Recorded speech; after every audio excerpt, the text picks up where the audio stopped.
Hello students, today we will study solution. This is its part 1. From 9th class you are knowing students what is solution. कैसे आप define करते हैं solution को? It is a homogeneous mixture of two or more components in which we cannot see the constituent particles through our naked eyes and it is uniform throughout. Solution क्या होता है students? It is a homogeneous mixture. Homogeneous mixture. Homo का मतलब ही होता है students, इस होमो word का मतलब होता है सेम. जैसे हेट्रोजीनियस, हेट्रो मतलब होता है different. So it is a homogeneous mixture of two or more components. Let us take one beaker. Suppose ये बीकर है. Take 100 ml water in it. 100 ml हमने इसमें वाटर ले लिया. Now add 1 teaspoon of salt in it. इसमें 1 चम्मच of salt मिला दीजिए स्टूडेंट्स, जिसका फॉर्मूला होता है NaCl. सॉल्ट, नमक, NaCl ये हमने मिला दिया. आपको पता है कि NaCl gets easily dissolve in water. Easily ये इसमें डिजोल्व हो जाएगा.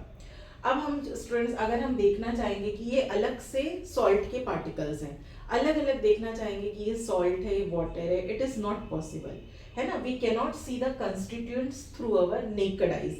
नेकेड मतलब खुली आंखों से हम नहीं देख सकते. उसके बाद it is uniform through out. Uniform मतलब एक जैसा.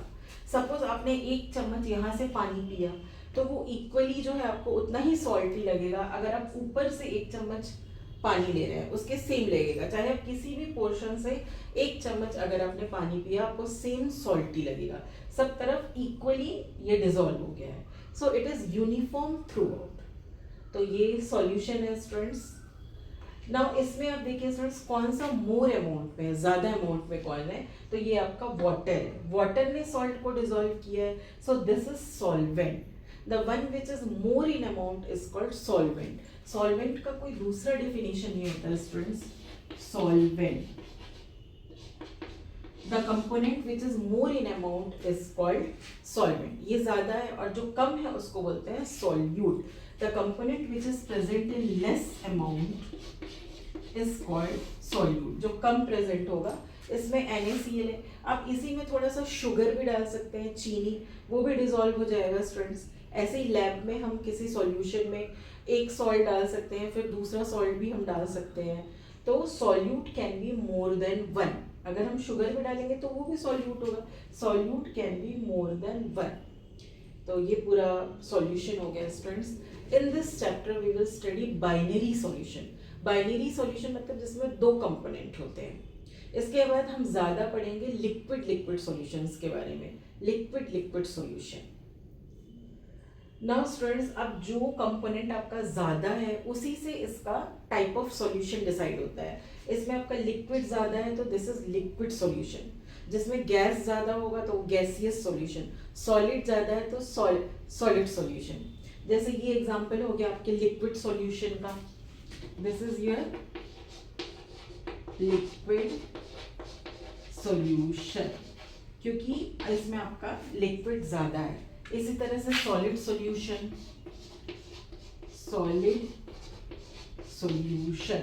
सॉलिड सॉल्यूशन का एक एग्जांपल है स्टूडेंट. सपोज हम लोग गोल्ड पहनते हैं, इस गोल्ड में या कॉपर मिक्स रहता है या आयरन में मिक्स रहता है, मतलब gold plus copper. Solid solid दोनों सॉलिड है students.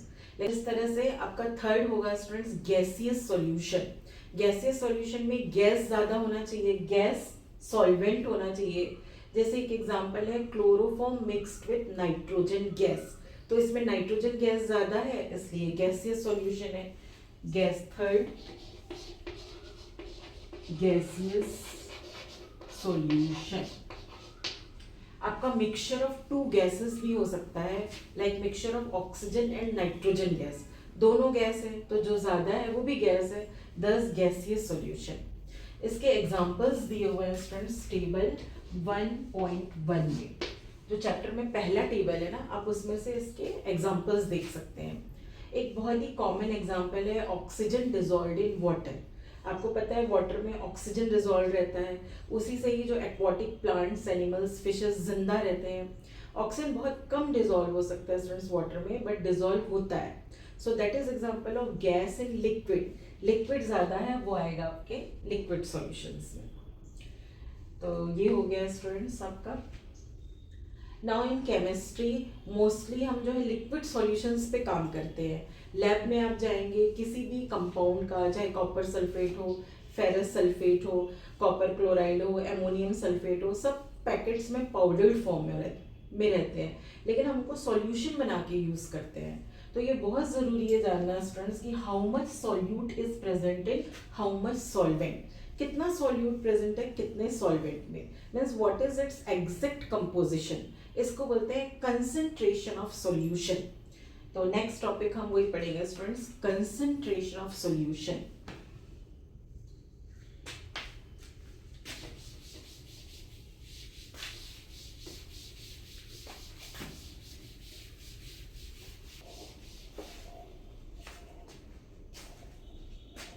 concentration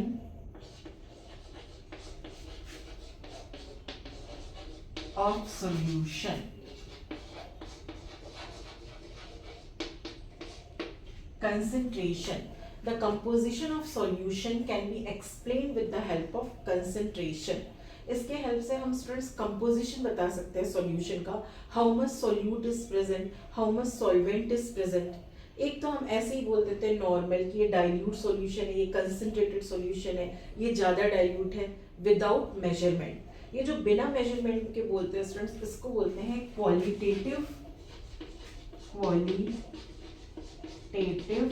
way of expressing concentration. मतलब बिना मेजरमेंट के कह देना कि ये डाइल्यूट सॉल्यूशन है, ये कंसंट्रेटेड सॉल्यूशन है। आपने सुना होगा डाइल्यूट H2SO4 में टेस्ट करना है, डाइल्यूट HCl लेना है, ये कंसंट्रेटेड H2SO4 लेना है। सपोज हमने एक टेस्ट ट्यूब में वाटर लिया स्टूडेंट्स, इस टेस्ट ट्यूब में हमने इतना वाटर लिया, and in another test tube take this much amount of water. इसमें इतना वाटर लिया बिना मेजरमेंट के, इसमें भी थोड़ा सा HCl डाल दिया, इसमें भी थोड़ा सा HCl डाल दिया, एसिड HCl। अब देखने से लग रहा है स्टूडेंट्स कि इसमें ज़्यादा वाटर है, इसमें कम है। It means this solution is more dilute, ये ज़्यादा डाइल्यूट सॉल्यूशन है, इसमें ज़्यादा वाटर है। तो ये हम देख के कह देते हैं बिना मेजरमेंट के। So that is your qualitative way of expressing. But chemistry में स्टूडेंट्स जनरली जो है आपका लिक्विड सॉल्यूशन से हम डील करते हैं। लैब में सभी टेस्ट में मैक्सिमम हम लिक्विड्स बनाते हैं, किसी भी कंपाउंड का लिक्विड बनाते हैं। तो हमें एग्जैक्ट मेजरमेंट पता होना चाहिए कि 2 ग्राम प्रेजेंट है कि 3 ग्राम प्रेजेंट है, and in how much amount of solvent. तो that is called quantitative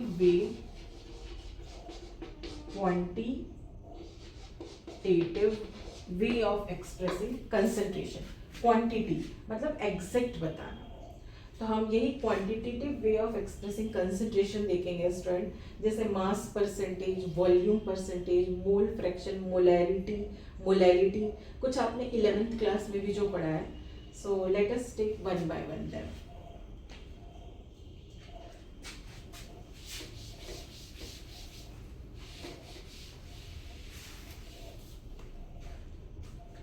first one is mass percentage। mass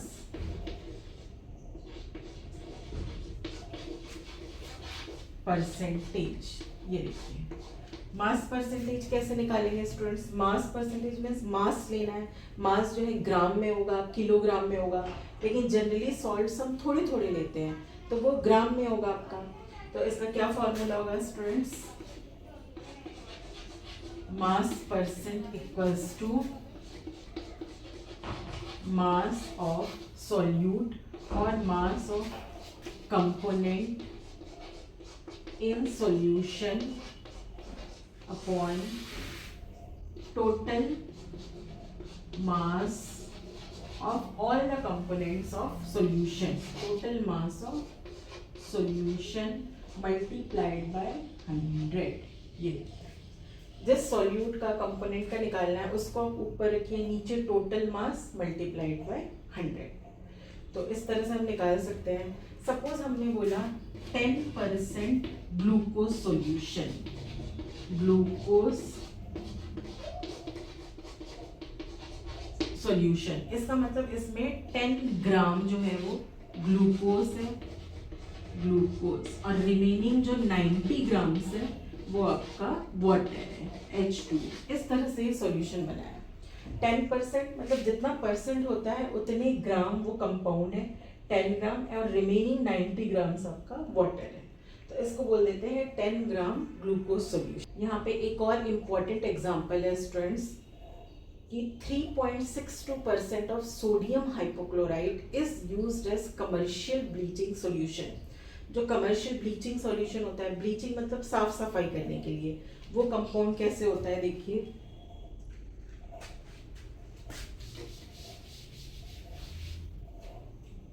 that is 3.62% of sodium hypochlorite। ये देखिए 3.62% मतलब 3.62 ग्राम सिर्फ ये कंपाउंड होगा और बाकी आपका वाटर है। ये लगभग देखिए सिर्फ 4 ग्राम के लगभग है, तो ये इतना ही रहेगा स्टूडेंट्स, बाकी आपका वाटर होगा। इसका फॉर्मूला आप लिख सकते हैं NaOCl, सोडियम हाइपोक्लोराइड। ये होता है स्टूडेंट्स कमर्शियल ब्लीचिंग सॉल्यूशन। तो इस तरह से जो जितना परसेंट है स्टूडेंट्स वो उतना ही है, उतने ग्राम में है, क्योंकि हम मास ले रहे हैं। Now next point we will study students, that is volume percentage. तो ये देख लीजिए आप,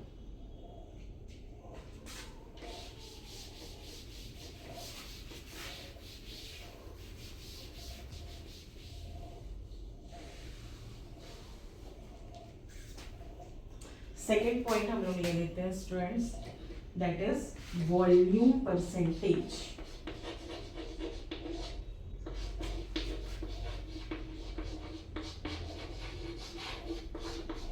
वॉल्यूम परसेंटेज है तो हम वॉल्यूम लेंगे। वॉल्यूम आपका होता है स्टूडेंट्स ml में, मिलीलीटर, क्योंकि कंपाउंड्स हम सॉल्यूशन बनाएंगे तो वो मिलीलीटर में ही होगा, और ये हम लेते हैं जनरली लिक्विड्स के लिए। तो इसका क्या फॉर्मूला होगा, that is your volume percentage equals to volume of solute और कंपोनेंट इन द सॉल्यूशन, मतलब आपको जिसका निकालना है, अपॉन वॉल्यूम ऑफ सॉल्यूशन, ये हो गया मल्टीप्लाइड बाय 100। इस तरह से जो सॉल्यूट का वॉल्यूम परसेंट निकालना चाहते हैं, ऊपर में रहेगा टोटल, नीचे रहेगा और आपका परसेंट। अगर हम कह रहे हैं students 10% ethanol solution, ethanol solution, ethanol alcohol है, मतलब सिर्फ 10 ml इसमें इथेनॉल है, 10 ml इथेनॉल, और जो रिमेनिंग 90 ml है वो क्या है आपका वाटर है, H2O, है ना। इथेनॉल सॉल्यूशन ये एल्कोहल है, तो ये सिर्फ 10 ml है, बाकी 90 ml जो है वो आपका वाटर है। तो इस तरह से ml में लिया है स्टूडेंट्स क्योंकि ये वॉल्यूम है। इसका एक एग्जांपल है students, 35% ethylene glycol is used as an antifreeze. तो ये आपको पता होना चाहिए, देखिए 35% इथिलीन ग्लाइकोल, देखिए ये कंपाउंड स्टूडेंट्स 35% में सिर्फ 35 ml ये कंपाउंड है, रिमेनिंग आपका वाटर है। This compound is used as an antifreeze in car to cool engines. Car में यूज होता है स्टूडेंट्स। ये क्या करता है, वाटर जो फ्रीज हो जाता है 0 डिग्री सेल्सियस पे, लेकिन इसके प्रेजेंस में ये फ्रीज होगा -17.6 डिग्री। अगर ये आप डालेंगे तो वो बहुत ठंडे में भी इजीली फ्रीज नहीं होगा, उसका फ्रीजिंग पॉइंट हो जाता है -17.6 degree. So it is used as antifreeze. आप इस कंपाउंड का फॉर्मूला लिख सकते हैं स्टूडेंट्स, दैट इज CH2OH, और यहाँ पे क्या है CH2OH। ये देखिए इथिलीन ग्लाइकोल केमिस्ट्री में बार बार आता है, इसलिए आपको उसका स्ट्रक्चर फॉर्मूला पता होना चाहिए स्टूडेंट्स, CH2OH CH2OH। तो ये वॉल्यूम परसेंटेज है स्टूडेंट्स, वॉल्यूम मीन्स ml, ये सब न्यूमेरिकल्स बनाने के काम आता है। अभी हम न्यूमेरिकल्स भी सॉल्व करेंगे। Third point I am taking is mass by volume percentage.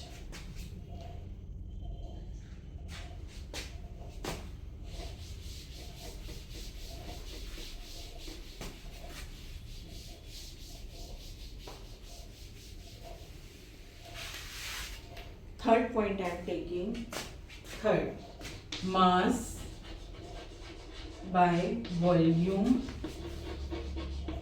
Percent. मतलब एक हम इसमें ग्राम में लेंगे, सॉल्यूट हम ग्राम में लेंगे और सॉल्वेंट हमारा लिक्विड हो सकता है। मतलब मास एक मास में लेंगे, एक वॉल्यूम में लेंगे। ये जनरली यूज होता है स्टूडेंट्स मेडिसिन बनाने के समय फार्मेसी में, और हम निकालते हैं 100 ml में कितना सॉल्यूट प्रेजेंट है। सॉल्यूट प्रेजेंट इन, इसमें हम देखते हैं सॉल्यूट प्रेजेंट इन 100 ml। ये देखिए, आपको इस तरह से पता होना चाहिए। इसमें मास और वॉल्यूम दोनों ले लिया मैंने। Next point I am taking students is ppm। Next point, fourth point is ppm। तीनों आपको जो है ऐसे स्मॉल लेटर्स में लिखना है, कैपिटल में नहीं लिखना है। इसका फुल फॉर्म है पार्ट्स पर मिलियन। पार्ट्स पर मिलियन, पार्ट्स पर मिलियन। ये देखिए स्टूडेंट्स, पार्ट्स पर मिलियन, इसका फॉर्मूला होगा number of parts of the component upon total number of parts of all the components multiplied by 10 to the power 6। अभी मैं लिख रही हूँ इसको। ये तब यूज होता है स्टूडेंट्स जब आपका सॉल्यूट बहुत कम अमाउंट में प्रेजेंट हो, इन ट्रेस क्वांटिटीज। ट्रेस बोलते हैं मतलब बहुत कम अमाउंट में आपका सॉल्यूट हो। जैसे oxygen dissolved in water, water में ऑक्सीजन डिजॉल्व्ड है लेकिन बहुत कम अमाउंट में स्टूडेंट्स, तब इस ये यूज करते हैं टू फाइंड आउट कंसंट्रेशन, जब सॉल्यूट बहुत कम हो। तो कैसे लिखेंगे इसको, ppm equals to number of parts of the component upon total number of parts of all the component, है ना। इस तरह से multiplied by 10 to the power 6। इसमें 100 नहीं करते स्टूडेंट्स। जैसे हम कह रहे हैं कि 5.8 ग्राम पर 10 to the power 6 ग्राम, या 5.8 ग्राम पर 10 to the power 6 ग्राम। इसका मतलब होता है दैट इज योर 5.8 ppm, है ना। अगर हमने कह दिया 5.8 ppm मतलब means 5.8 gram is present in 10 to the power 6 gram. 5.8 gram is present in 10 to the power 6 ग्राम। तो ये हो गया स्टूडेंट्स आपका ppm। This is important, parts per million. Now we will take our next point.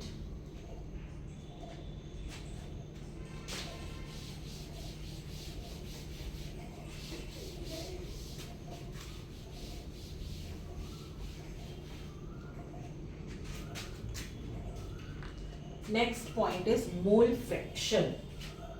It will be your fifth point.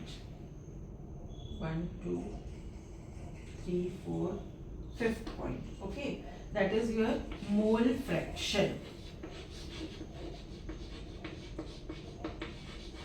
Mole fraction, it is represented by x. ये इस तरह से आपको रिप्रेजेंट करना है। अगर आपके सॉल्यूशन में दो कंपोनेंट है students, a plus b, a suppose solute है और b सॉल्वेंट है, आप दोनों का मोल फ्रैक्शन निकाल सकते हैं। दोनों का मोल फ्रैक्शन पूछा जाता है क्वेश्चंस में।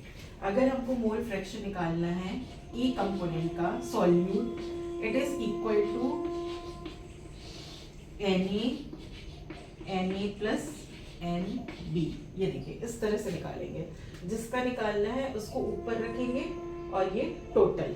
अगर आपको b का निकालना है mole fraction, b equals to Nb Na plus NB, इस तरह से. Now what is small n students? Small n is number of moles. Number of moles of A जिसका निकालना है उसको आप ऊपर रखिए, नीचे टोटल. कैसे निकालते हैं number of moles? Number of moles का फॉर्मूला है given mass upon molar mass. ये देखिए, number of moles equals to given mass upon molar mass. इस तरह से निकलेगा. गिवन मास का मतलब होता है स्टूडेंट्स, जो दिया होता है कि 20 ग्राम इज डिजॉल्व और 3 ग्राम इज डिजॉल्व, 20% सॉल्यूशन, तो हम 20 ml या 20 ग्राम लेंगे. नीचे molar mass. Molar mass means mass in grams. जैसे आप मॉलिक्यूलर मास निकालते हैं, एज इट इज आप मॉलिक्यूलर मास निकालेंगे, बस उसको ग्राम में ले लेंगे. Now we will take one numerical. इसके लिए हम एक न्यूमेरिकल ले लेते हैं for find out mole fraction. पहले आप ये फॉर्मूला देख लीजिए.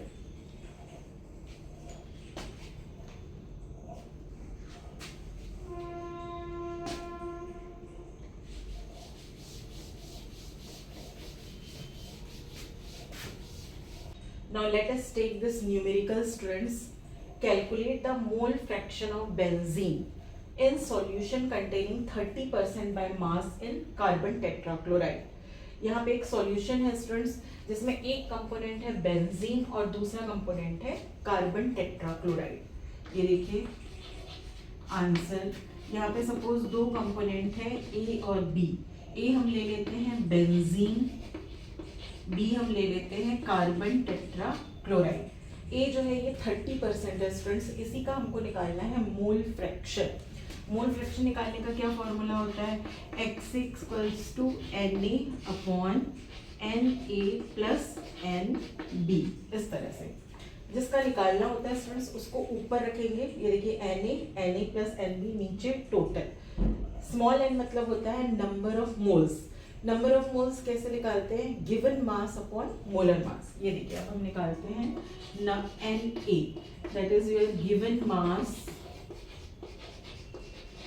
अपॉन मोलर मास.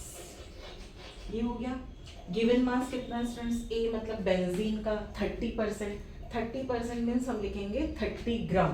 गिवन मास है 30 ग्राम अपॉन नीचे में हमको लिखना है मोलर मास. मोलर मास निकाल लेते हैं. बेंजीन का फॉर्मूला है C6H6. ये देखिए कार्बन का atomic mass 12 multiplied by 6, 12 6 plus ये हो गया हाइड्रोजन का 1 मल्टीप्लाइड बाय 6.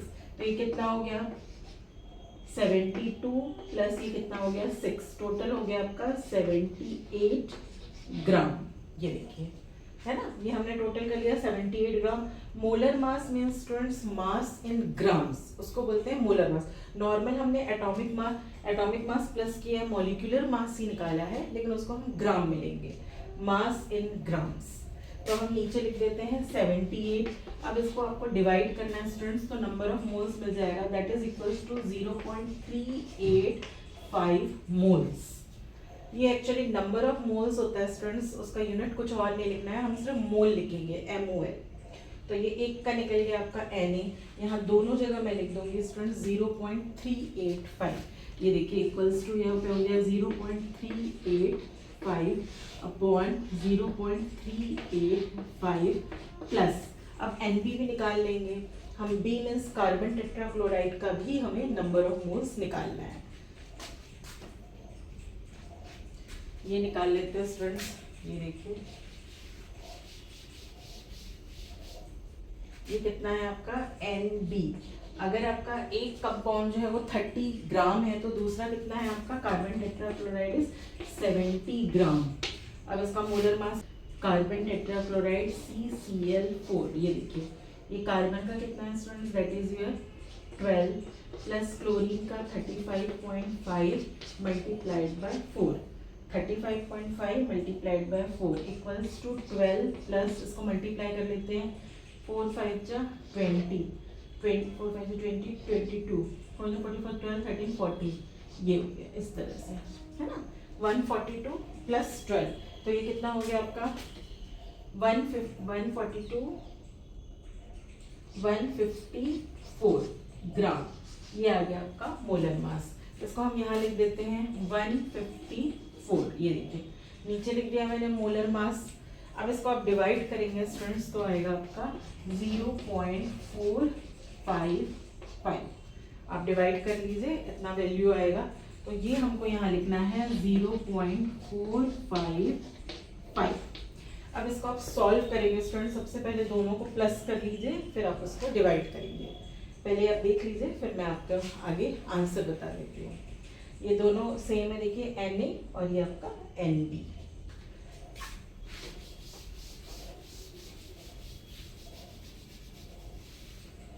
इसको आप सॉल्व करेंगे स्टूडेंट्स। ऊपर है आपका 0.385 अपॉन कितना हो जाएगा दोनों, ये दोनों को प्लस कीजिए, कितना हो जाएगा आपका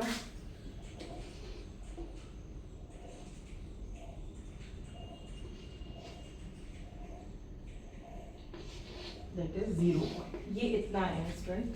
फिर हम एक बार और चेक कर लेते हैं।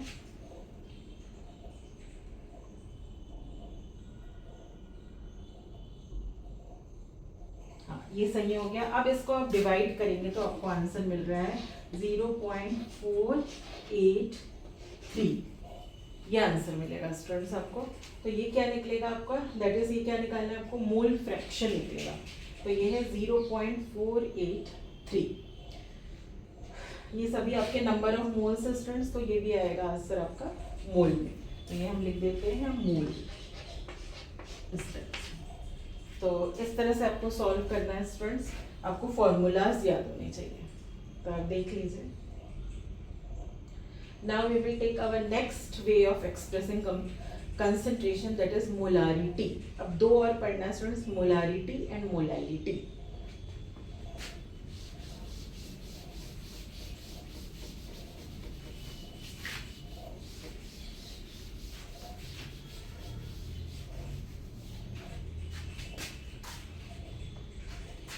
नेक्स्ट टॉपिक है आपका, ये कौन सा पॉइंट होगा आपका, molarity. Molarity it is represented by capital M। ये 6th पॉइंट होगा स्टूडेंट, 6th पॉइंट होगा molarity. It is represented by capital M। It is equals to number of moles of solute upon volume of solution in litre. ऊपर हम लेंगे number of moles of solute, नीचे लेंगे हम ये ऐसे volume of solution, volume of solution in litre. Total solution का volume लेंगे लीटर में। 1 लीटर में कितने नंबर ऑफ मोल्स है, ये हुआ ना students, number of moles in 1 litre. 1 litre में कितना मोल्स है, उसी को बोलते हैं उसका मोलैरिटी। अभी हम इससे रिलेटेड एक न्यूमेरिकल लेंगे, इसके बाद लास्ट भी आप देख लीजिए यहीं पे, that is your molarity. Molarity okay, it is represented by small m। दोनों डिफरेंट चीजें हैं। मोलैरिटी कैसे निकालेंगे, इसमें भी ऊपर सेम है, number of moles of solute upon mass of solvent, mass of solvent in kilogram. चलिए अब एक न्यूमेरिकल, ये देखिए न्यूमेरिकल लेंगे ऑफ कोर्स। इसमें क्या है, मोलैरिटी में नीचे है मास ऑफ सॉल्वेंट, सिर्फ सॉल्वेंट लेना है स्टूडेंट, हमें टोटल वॉल्यूम नहीं लेना है। Mass of solvent in kilogram, kilogram में ही लेना है हमको। तो ये देख लीजिए। Now let us take a numerical.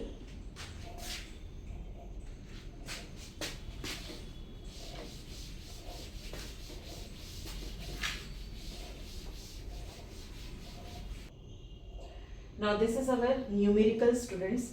Calculate the molarity in 30 gram of this compound in 4.3 liter of solution.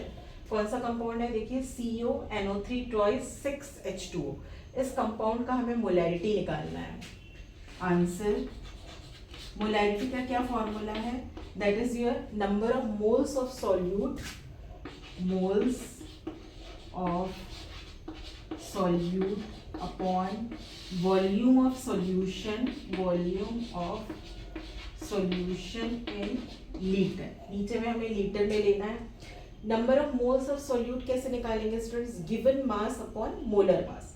तो सबसे पहले ये निकाल लेते हैं, number of moles of solute, given mass कितना है 30 है, ये देखिए 30 ग्राम लिया ना इसका गिवन मास, नीचे में होता है मोलर मास, निकाल लेते हैं। यहाँ फॉर्मूला लिख के बताते हैं, CuNO3 टॉइस डॉट 6H2O।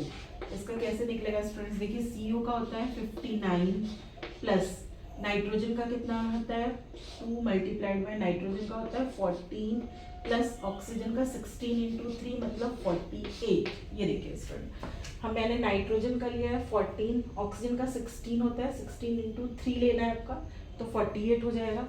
और ये दोनों को हमको मल्टीप्लाई करना है 2 से, यहाँ पे 2 है ना, ये देखिए मैंने 2 लगा दिया।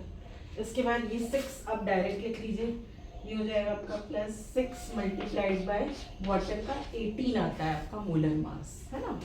नीचे हमको मोलर मास लेना है, मोलर मास निकाल रही हूँ। ये पूरे को आप सॉल्व करेंगे स्टूडेंट्स, तो ये आ जाएगा आपका 291, ओके 291 ग्राम। फिर 59 अब अलग लेके चलिए, पहले इसको सॉल्व कर लीजिए, पहले प्लस फिर मल्टीप्लाई फिर वो ऐसे, तो आपका आ जाएगा 291। यहाँ हम ले लेते हैं, दैट इज योर 291। अब इसको आपको डिवाइड करना है students, given mass upon molar मास, तो ये किसके बराबर हो जाएगा, दैट इज 0.103, ये आएगा स्टूडेंट्स इसका आंसर। तो ऊपर हम वही लिखेंगे 0.103, मैं लिख देती हूँ यहाँ पे m इक्वल्स टू 0.103, ये देखिए। और नीचे में आएगा आपका क्या है, volume of solution in litre, तो वो ऑलरेडी दिया हुआ है 4.3। अब इसको आपको डिवाइड करना है, तो कितना आंसर आएगा, पहले इसको अपन रब कर देते हैं, ठीक है, रहने दीजिए, हमारे पास स्पेस है, आपको समझ में आएगा। इसको आपको डिवाइड करेंगे तो कितना आएगा आपका, दैट इज इक्वल्स, इसको डिवाइड कर लीजिए 0.024, ये आंसर है आपका, दैट इज योर मोलैरिटी। तो ये देख लीजिए पूरा न्यूमेरिकल किस तरह से आपको ये मोलर मास निकालना है। इतने बड़े में कंफ्यूजन होता है, आप प्रैक्टिस से ही आता है वो। Now students, in my vlogs you will get notes also and this type of explanation also, so you can go through my channel. Thank you students.